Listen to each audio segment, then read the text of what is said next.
Hello friends, in this video I will show you how to insert a sheet in Microsoft Excel.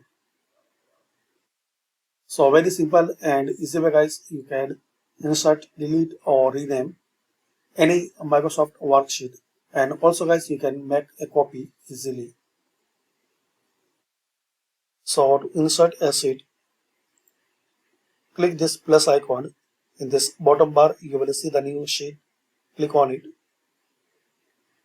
Just click on this plus icon. Now you will see sheet number 2. This is the new one and this is the old one. You can create as many as you need.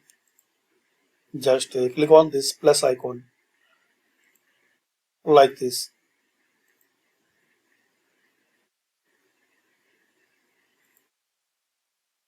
You can move any sheet.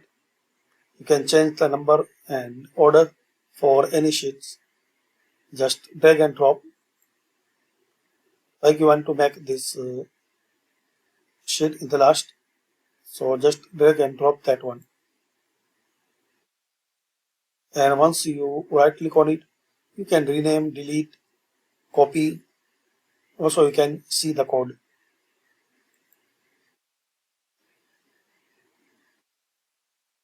So thanks for watching guys. This is the video to learn how to delete, create a new sheet in Microsoft Excel.